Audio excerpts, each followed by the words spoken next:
दोस्तों, जिम्मेदारी शब्द कहने में और सुनने में बड़ा आसान होता है, मगर यह सिर्फ एक छोटा सा शब्द नहीं है, बल्कि कंधों का भार व दायित्व है जिसे हर व्यक्ति आसानी से नहीं निभा पाता।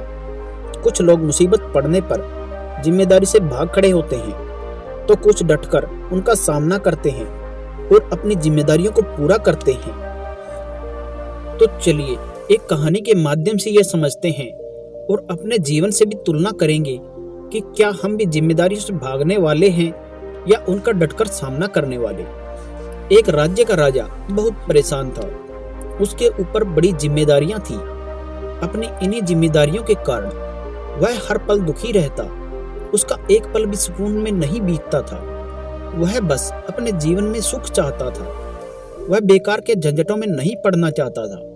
वह चाहता कि बिना किसी परेशानी के सब कुछ सही चलता रहे। एक दिन उसके राज्य में एक गुरु पधारे। गुरु के प्रवचन सुनने के लिए लोगों की भीड़ लगी रहती थी। फिर एक दिन राजा भी उस गुरु के पास आए और कहा कि महाराज, क्या अब मेरी समस्या का समाधान कर सकते हैं? गुरु ने कहा कि यह तो समस्या पर निर्भर करता है, इसलिए पहले अपनी समस्या तो बताओ। राजा ने कहा, मेरे ऊपर इस राज्य की बहुत जिम्मेदारियां हैं।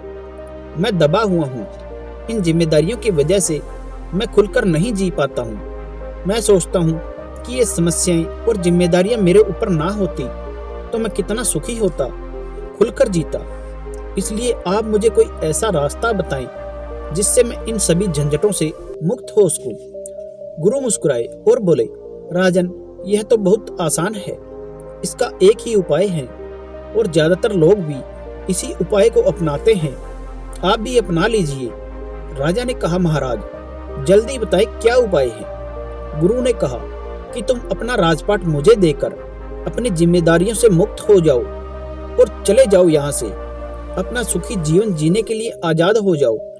राजा ने कहा, महाराज, जब इन जिम्मेदारियों को मेरे जैसा राजा नहीं संभाल पा रहा, तब आप इन जिम्मेदारियों को कैसे निभा पाएंगे?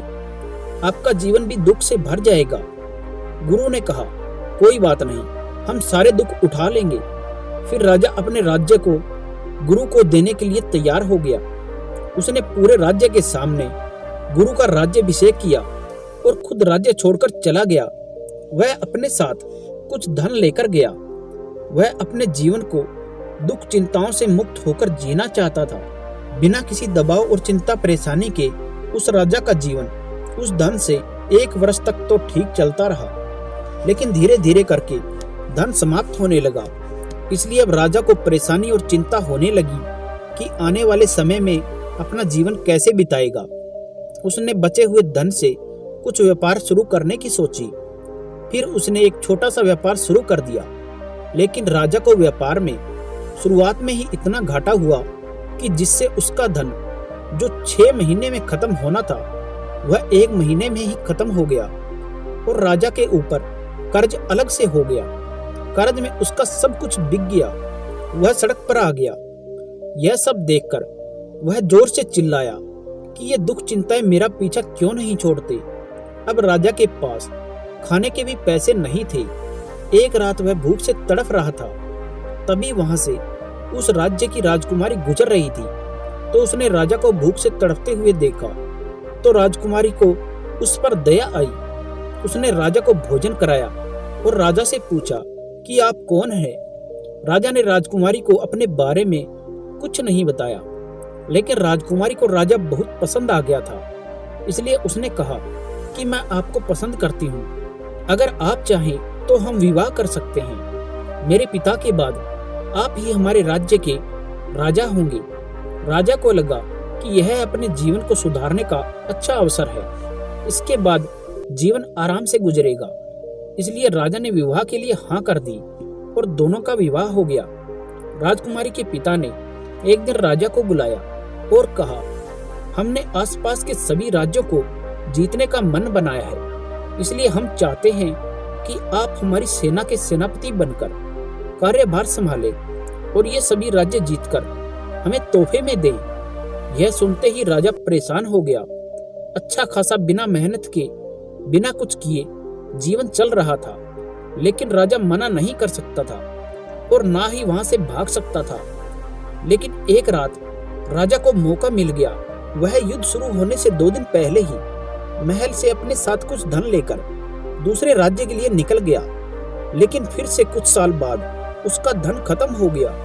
उस पर खुद को पालने की जिम्मेदारी आ गई।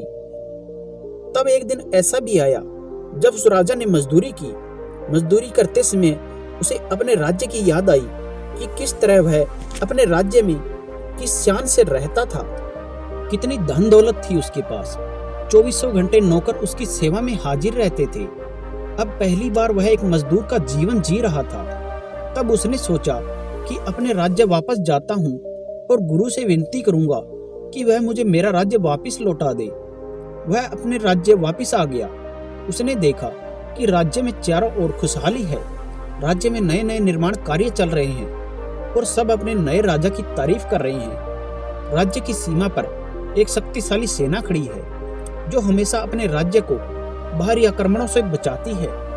यह सब देखकर वह सीधा अपने गुरु के पास पहुंचा और कहा कि महाराज, इस दुनिया में मुझे ना तो यहाँ पर सुख मिल रहा था और ना ही यहाँ से भागकर सुख मिला।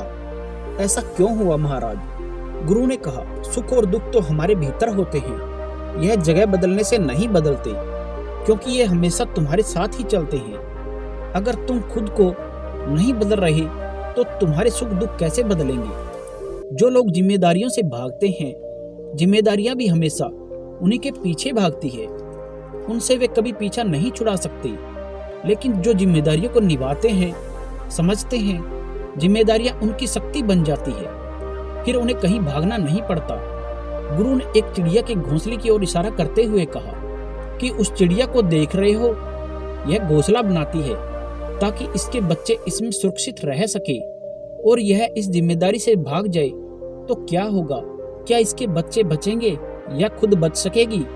आज यह सुरक्षित है और इसके साथ इसके बच्चे भी सुरक्षित है, तो यह इसकी जिम्मेदारी पूरा करने की वजह से है। दुनिया में तुम कुछ भी करो, ना ही जिम्मेदारी और ना ही कर्म तुम्हारा कभी पीछा छोड़ेंगे। तुम राजा रहो या भिखारी, अगर तुम्हारे भीतर, तुम्हारे मन में परिवर्तन नहीं होगा तो एक भिखारी जो दुख उठा रहा है वही दुख एक राजा भी उठा सकता है। और अगर हम भीतर से परिवर्तित हो जाते हैं तो एक राजा जो सुख उठाता है तो एक भिखारी भी वही सुख उठा सकता है। भागने से कुछ नहीं होता, सिर्फ इतना ही हो सकता है कि तुम जिंदगी भर भागते रहो और तुम्हारी समस्याएं तुम्हारे पीछे भागती रहे। इसलिए खुद का सामना करो, क्योंकि जिसने भी खुद का सामना किया उसने खुद को पा लिया। गुरु की बात सुनकर राजा को बात समझ आ गई और गुरु से कहा कि आप सत्य कह रहे हैं, क्योंकि मैंने भागते हुए भी खुद को कभी मुक्त महसूस नहीं किया। हमेशा लगता था कि अब पूरा हुआ, लेकिन हमेशा अधूरा ही रहा। गुरु को लगा कि अब राजा को अपनी गलती का एहसास हो गया है, तो उसने राजा को उसका राज्य वापस लौटा दिया और वहां से चले गए।